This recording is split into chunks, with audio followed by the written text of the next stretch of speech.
Welcome. I hope you're having a wonderful day. Every week I like to go through and present my top 8 standard decks.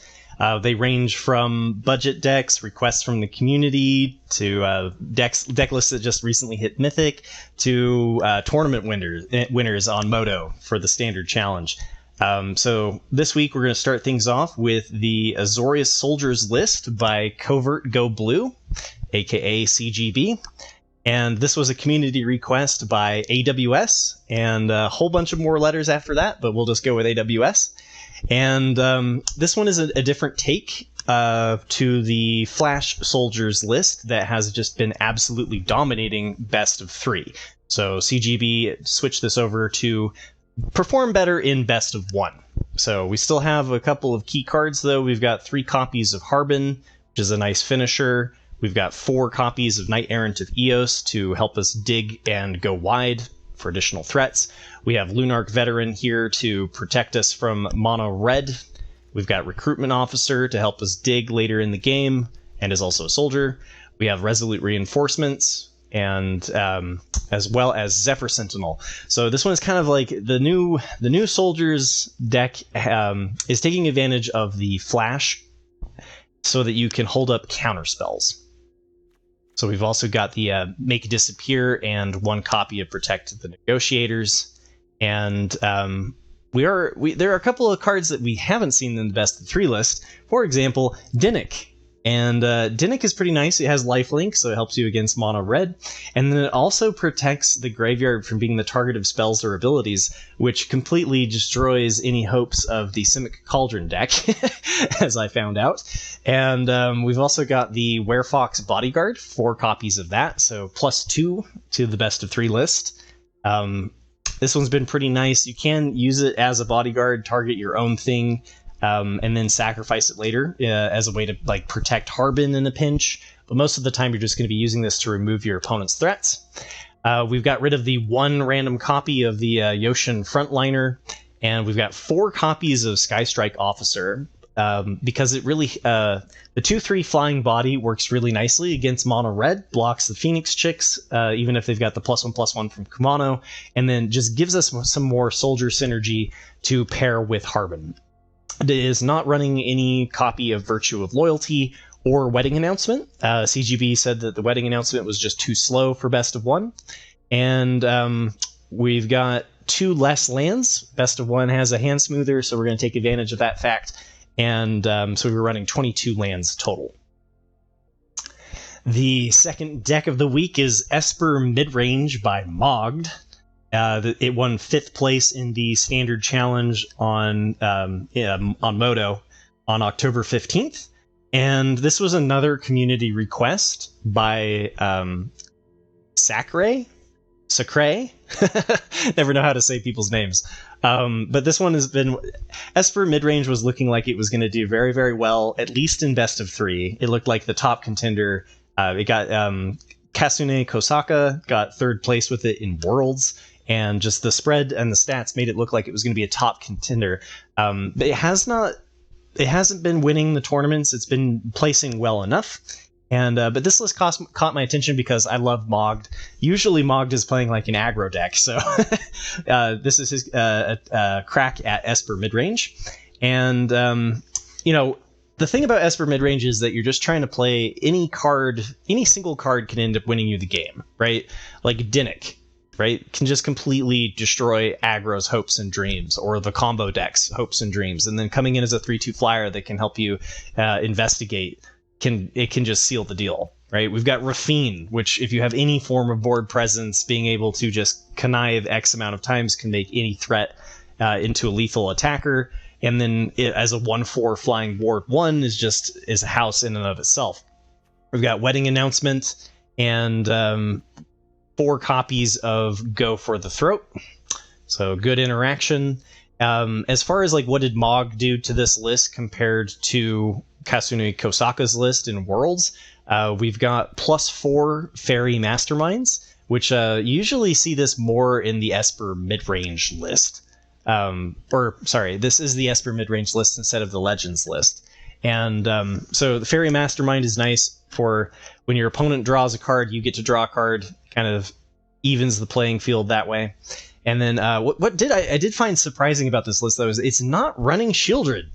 So Mogged cut the 3 copies of Shieldred the Apocalypse, which I thought was a very interesting take, because I thought that was one of the better cards in Esper Midrange. We've got 2 copies of Urtai Resurrected, which is removal or a counter at flash speed, and is also a legendary creature. And we've got Lord Skitter, or some Graveyard Hate as a mid-range threat. No copy, -1 copy of Wandering Emperor. Instead of 3, we're just running 2. 2 copies of Virtue of Loyalty instead of 4, so -2 on that one as well. 1 less copy of Make Disappear, and 1 less copy of Cut Down. So this one is a best of 3 list, though, so I will go over the sideboard. And this one's got the 4th copy of Cut Down, 2 Destroy Evils, which we've seen in a couple of lists as a good sideboard option. Disdainful Stroke, Knockout Blow, Lauren of the Third Path, the Wandering Emperor, 2 Duress, another Disdainful Stroke, Negate, Anoint with Affliction, 2 Razor Lash Transmigrants, which is particularly nice if you're up against the Domain deck, and then 1 copy of Gix's Command for a little bit of board hate. The third deck list for this week is a Simic Ramp list that is very similar to Domain Ramp, but is only playing Simic colors. So it's saying goodbye to the Sunfalls, and it's saying goodbye to the virtue of Persistence and Black, and for a little bit, so exchanging some power for a little bit more consistency in mana, and so that we don't have to play the Triome tap lands. And this one was a list that I found by Skura on MTGA Zone, also known as Islands in Front. And so we've got the core here. We've got the Topiary Stomper to help us ramp. We've got Joint Exploration to also help us ramp. And what's nice about this one is if you're holding up a counterspell and then you don't have that, you can instantly use it to progress and ramp further. We've got the Renin 7. So this one is the Treefolk is not set the moment that it enters play. So you can continue to grow it as you continue to play more and more lands and find more lands with Topiary Stomper and Invasion of Zendikar. Your Treefolk is just going to get bigger and bigger. Then we've also got the Bramble Familiar, which we saw a little bit at the beginning with the Cascade with the Invasion of Alara near the beginning of the meta in Wilds of Eldraine. And so this one's a ramper that can also play later in the game to mill to one of your big payoffs. And Invasion of Zendikar is a battle, so the fetch quest side won't fetch it. So just keep that in mind. There's a little bit of a non-bow there. But we've got some really good payoffs specifically for Simic, one of which is the Goose Mother. And one thing to keep in mind with the Goose Mom is that you don't have to sacrifice food. So when you attack, it is a May, and there are some matchups, like if you're against mono red and you're just trying to survive, that food is going to be more helpful as life. Just keep that in mind. We've also got Titan of Industry, which you can gain 5 life and create a 4/4, or you can put a shield counter on your 7/7. It's got a little bit of versatility for what matchup you're up against, and just a very good threat to be ramping to. And we've also got the Cityscape Leveler, which is another great threat, because when you cast the spell, so even if it gets countered or whatnot, it still destroys its target, right? And so you get to destroy at least 1 non-land permanent, even if they have an answer to playing Cityscape Leveler, and same thing with the Unearth. And then we've got Vorinclex. Maybe not in this list. I thought there was... there's Vorinclex in the best of 3 list. This is the best of 1. If you are running the Vorinclex, though, be careful of self-mill. They can definitely happen in this deck. And then for interaction, we've got the 3 copies of Make Disappear.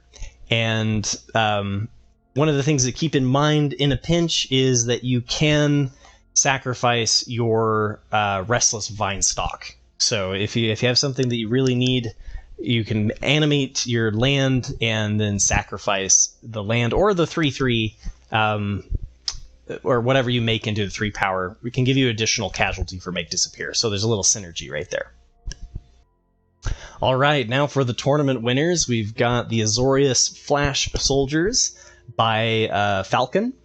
Won first place in the Standard Challenge on October 14th, and a exact same list won second in the same tournament by Venom 1. So the only differences that we're seeing to the previous Flash Soldiers that have been a top performer in best of 3 is that we got rid of the random 1 Yoshin Frontliner and the 1 copy of Virtue of Loyalty in favor of running 2 Regal Bunnicorns. So this thing, with how wide that you're going, it gives you a nice payoff. If you're not able to get the soldier synergies for Harbin, being able to just hit with a big threat has been pretty useful. And then this is a best of 3 list, so we've got 4 copies of Lantern Flare, the Wandering Emperor, March of Otherworldly Light, Destroy Evil, Protect the Negotiators, and Tokashia's Welcome. The 5th list this week is Mono White Aggro list by jpstache. On a side note, the Golgari Midrange deck that I covered last week won first place. GL4U got first place with the Golgari Midrange deck. This one won second. But since we've already covered the Golgari Midrange and there were no changes to that list, I decided to cover the Mono White Aggro list. And we've seen variations of this before. It's centered around the Coppercoat Vanguard. It gives each of your humans +1/+0 and ward 1, and is particularly nasty when you combine it with Thalia. And we've got 2 copies of Extraction Specialist to bring back Spellbook Vendor, Coppercoat Vanguard, Thalia are all excellent targets. One note for this list is that there are no Brutal Cathars. They did decide to keep the 2 Anointed Peacekeepers for particularly nice against the Wandering Emperor, I've found. We've got 4 copies of Adeline, only 1 copy of Intrepid Adversary. This is a best of 3 list, so if you're playing best of 1, you might want to increase the number of Intrepid Adversaries. And only 1 copy of Skrelv. So really not leaning into focusing on bringing things back instead of nulling our opponent's removal. And we've got 4 copies of Ossification and 2 copies of Virtue of Loyalty to give us a little bit more of that mid-range strength. I do think that in best of 1, because it's a little bit faster, I've seen a lot of lists ditch the Virtue of Loyalty, at least in the Mono White Aggro lists for best of 1. The sideboard, 1 copy, 3 copies of Destroy Evil, 4 copies of Wedding Announcement, 2 copies of the Wandering Emperor, 3 copies of Lay Down Arms, 2 Invasion of Gobakon for a little bit of hand hate. 3 copies of Invasion of Gobakon. And now for our best of 1 lists. Every week I like to look at the top performing decks on Untapped that have at least 1,000 matches. And so last week, there's a little bit of an asterisk here. The creature forward Azorius Soldiers list that was very similar to the one that I ran back in January in 2023 is still the number 1 top performing list. And then the Brutal Cathar Mono White Humans list is number 2. So coming in at number 3 this week is Mono Red Aggro. And it's running the 4 copies of Kumano, 4 copies of Monastery Swiftspear, 4 copies of Phoenix Chick, 4 copies of Bloodthirsty Adversary, 3 copies of Felden, 4 copies of Squee, and 4 copies of Thundering Raiju, and 3 copies of Strangle. So none of the cards from Wilds of Eldraine. Just Play with Fire, Lightning Strike. I'm really curious to see how this one performs to the one that was that had Godric. Right, because I've really liked Godric on 3, but this one was the top performing list on Untapped. And then we've got 22 lands, notably 1 copy of Sokenzan and 0 copies of Mishra's Foundry. The 7th list is also a best of 1 from Untapped. Another side note, though, the 4 Extraction Specialist version of Mono White Humans was performing as number 4, and the Guardian of New Benalia 3 Skrelv, 4 Hopeful Initiates was number 5. But then we've got Selesnya Enchantments coming here at number 6. And this one is running the 4 copies of Calyx, the 4 Audacities, because you need, if your creature needs to be enchanted for it to be able to copy your enchantments. And then we've got the 4 copies of Weaver of Harmony. And between the being able to replicate your ossifications, you can just really disrupt your opponent's early plays. And this is different than the one that I showed last week, which is more of a best of 3 list that was really trying to lean into the synergies around Hollowed Haunting. And this one's number 8 of this week is a Azorius Soldiers list that is also very creature forward, but is a slight different take. This was performing number 7 when I looked at the list on Untapped. And this one is running only 3 copies of Skystrike Officer instead of 4. We've got 3 copies of Myral, so shifting a little bit more towards our mid-range threats. And interestingly, deciding to run 1 less land for a total of 23.